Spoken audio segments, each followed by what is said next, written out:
I'm Dr. Robert Davis, family life educator and relationship coach, and welcome to Unboxed, a frank and straightforward conversation about relationships. We're going to talk about family, church, workplace, and all other types of relationships. Join me for the next few moments as we unbox the power and potential of relationships and help you to live your best life. Hello, everyone. I am Dr. Robert Davis, and I want to welcome you to Unboxed, where we take a look at relationships, whether it is at home, whether it is at church, at work, or wherever it may be, and try to help you to unpack all of the potentials of relationship.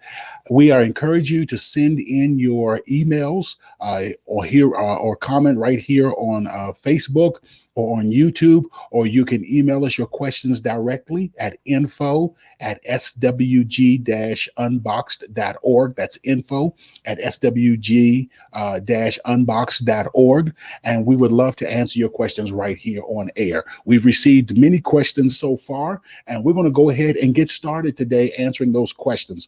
The first question comes to us from Carla from Minnesota, and she asked, I have a preteen son who I am raising with no male figure in the home.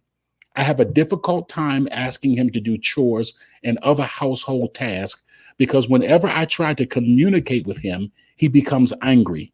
I am at a loss. What should I do? Well, let me start off by saying this, Carla. I really do understand the frustration that you are experiencing right now. It is a challenge as a single mom attempting to raise a preteen son. And let me tell you this, you can ask my wife, it is difficult when you have a male in the home trying to raise a preteen son. This is the stage where they're trying to figure out who they are, what is their place in the world. Their little hormones are starting to rile up. So I want to kind of talk you through this process. Many times when our children are, for lack of a better term, defiant, I'm using that word, that's not the word that you used. Many times when our children are defiant, one of the first things that we snap into is disciplinary mode. You're not going to talk to me like that in the house where I work, I pay the bills, I put the roof over your head, and you're going to tell me no when I take you to do the chores, or you're going to drag your feet, or you're going to roll your eyes and talk back to me. I'll show you who you're going to roll your eyes at. And so the first thing that jumps into our mind is, how can I discipline? And when I say discipline in this context, I'm talking about how can I punish them so they'll never rile up at me like that again. I want to challenge that idea of punishment. What we want to do is discipline our children. And when we say discipline, we're talking about molding them and shaping them so that we have a particular person that comes out on the other end. And therein lies the question. What type of person do you want your son to grow up to be? What kind of person do you want him to be spiritually, economically, or financially? What type of person do you want him to be in his relationships and socially? What type of person do you want him to be educationally? What type of person do you want him to be physically, so far as taking care of his body and his health? I want you to think about that for a moment. What type of son are you hoping to produce?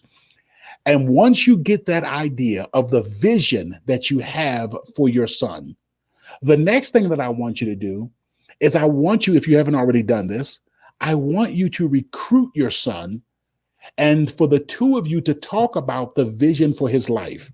Now, of course, depending on what age they're at, whether they're children or preteens or teenagers or young adults, of course, that conversation is going to look different.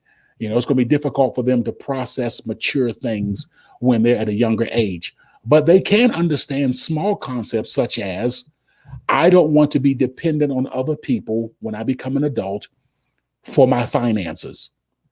They can understand, I want to be someone who is spiritual, who is rooted and grounded, who has a relationship with Christ, who has their own spiritual navigation system so that they're not moved to and fro by what people think, etc. These are things that they can understand. I want to be this. I want to be that type of person now and when I become an adult.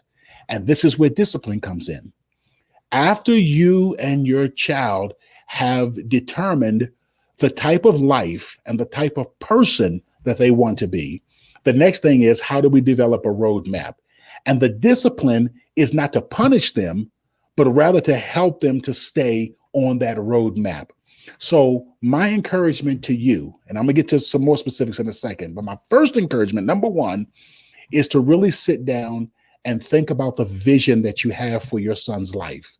Number two, sit down with your son and discuss that vision that you have for his life, and then begin to develop a plan together on how he's going to reach it. Let me give you a classic example, something that I use all the time as it relates to my children. One of the things I wanted was for my children to graduate college debt free.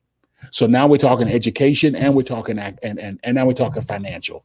So there's certain realities because we're not multimillionaires. One of the realities was you're going to have to get good grades. How do we achieve that so that when you graduate, you'll be eligible for scholarships? How do we achieve that? Now we're beginning to develop. Is this going to help you to get the grades that you're going to need to graduate, to get a scholarship so you can graduate college debt free? You see, now we're having those conversations. So it's not just, I'm going to restrict your bedtime, or I'm going to take your phone from you, I'm going to do this to punish you. Now it's about, this is where we're trying to go, and the decisions you're making are not helping it. This is the type of person we're trying to groom you to become. And the way that you're responding and your attitude and stuff is not respectful. It's not moving in the direction that we're trying to go. And so this is what we're going to do to try to correct and to get you on that right path. In order to get to that place, this is the third thing. So number one, figure out in your mind what type of young man you want him to be.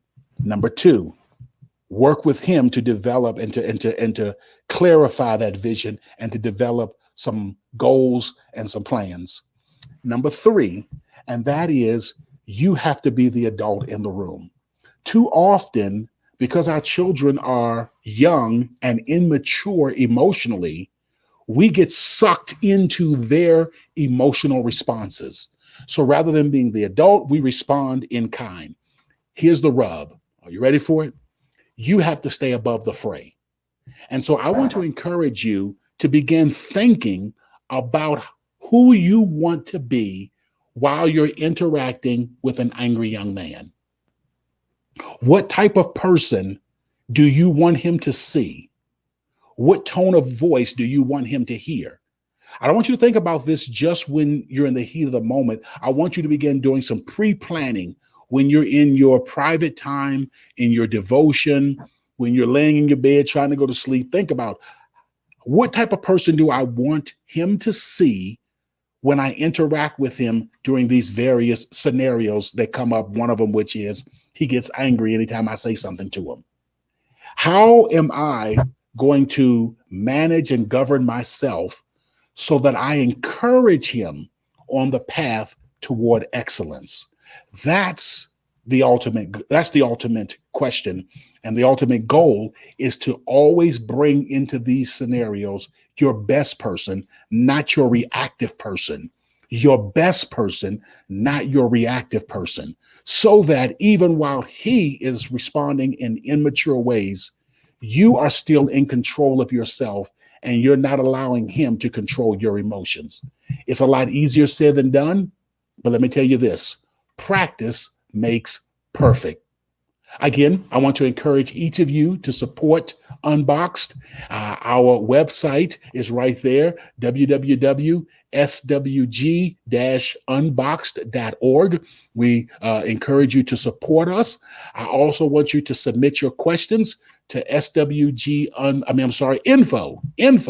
at swg-unboxed.org.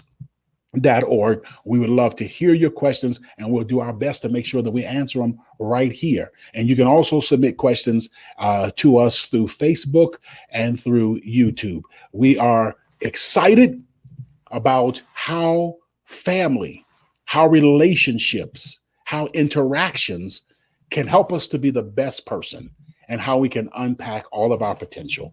Until the next time, you have a wonderful day, and may you make the most out of every relationship. Seasoned with Grace, Unboxed also provides healthy relationship training and leadership development for businesses, churches, and community organizations. For a free consultation to discuss your team's needs, please contact us at our website at SWG-Unboxed.org.